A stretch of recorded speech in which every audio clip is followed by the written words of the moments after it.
next exercise we are going to see is descriptive statistics. For this we can make use of the existing data, the sample data available with IBM SPSS. For this, go to file menu.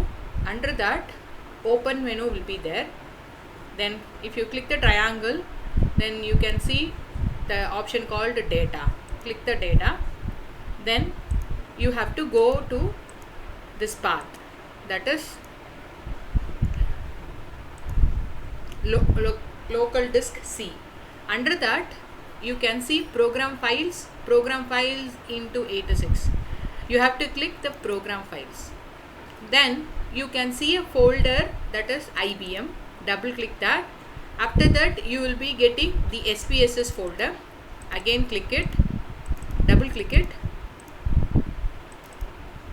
Then you can see statistics folder, click it. Then you can see the version of SPSS, then click that.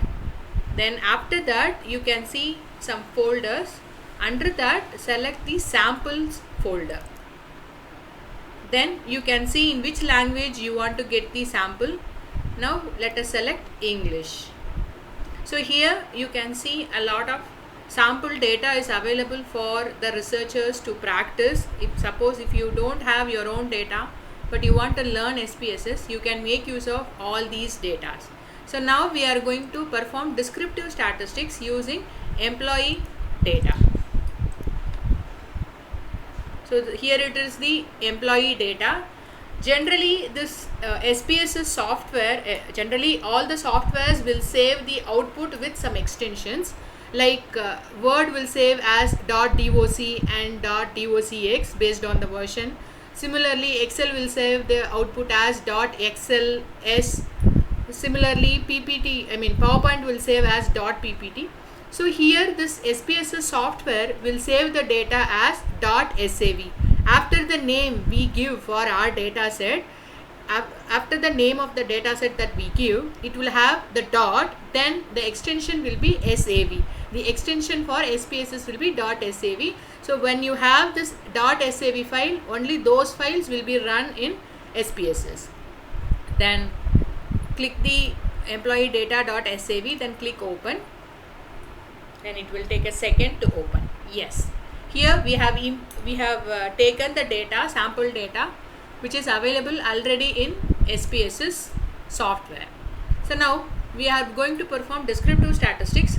It will look like similar to Excel, like we have file menu, edit menu, view, data, transform, analyze, graphs, utilities, extensions, window and help. These menus are available to do the data analysis, but generally most of the data analysis are with analyze option itself.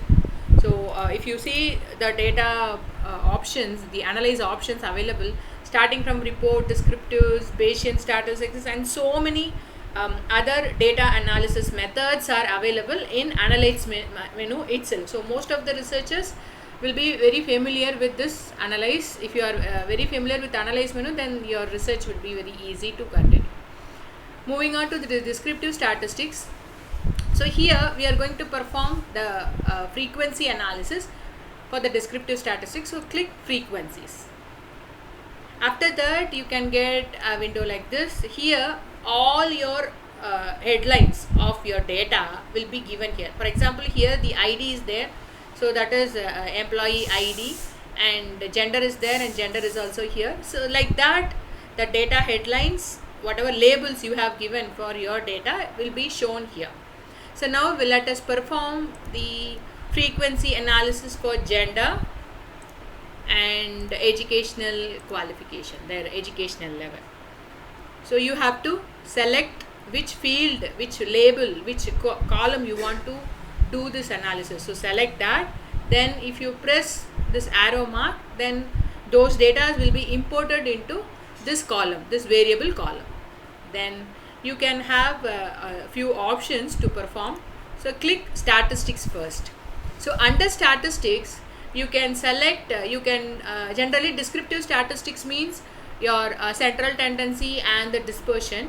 So now you have to select what do you want to do with central tendency. I want to know the mean, Then I want to know the median, mode, sum, and as far as the dispersion is concerned, standard deviation, variance, maximum, range, SC. So whichever you require for your research purpose, select those alone. For general understanding purpose, I'm taking everything, but as a researchers, you know your data better than anybody else. So whatever is applicable to you for analyzing the data, select those boxes alone.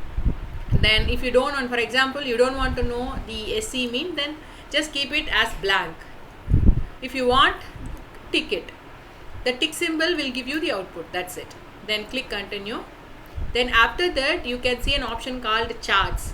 You can insert bar chart, you can insert pie chart, you can insert histogram. Since now we are going to perform descriptive analysis, I am choosing the histogram.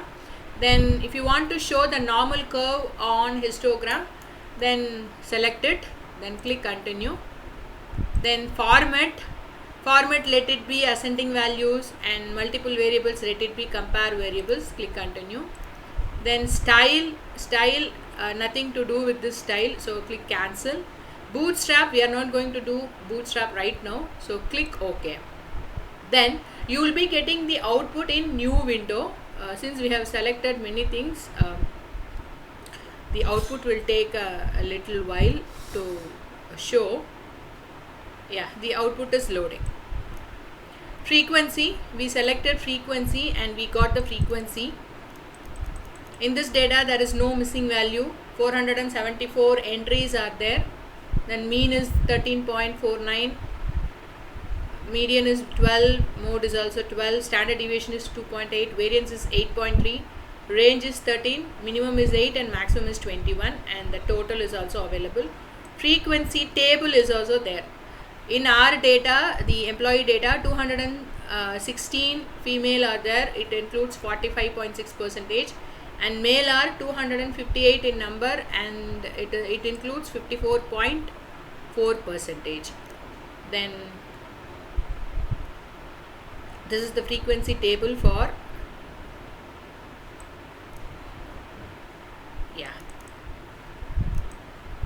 the gender. Then for the educational level, from 8 the educational level varies from 8 to 21. When we see the input, we can understand what you mean by 8 and what you mean by 21, and the respective cumulative percentages also shown, and valid percentage is also shown. We selected the histogram for normal distribution, and the data is shown in chart. So now we can decide whether the data is normal or not, and accordingly we can choose our further analysis, either parametric or non-parametric, based on the distribution of the data. So this is how we can perform the descriptive statistics. And if you want to paste this output in your report, for example, you might be preparing the report in MS Word, this can be copied. For example, you just right click that, then you can have various options. Now you can select this copy as. You can copy it as Excel worksheet, or you can copy it as image. If you copy this image, then the same output will be pasted in your report. Thank you.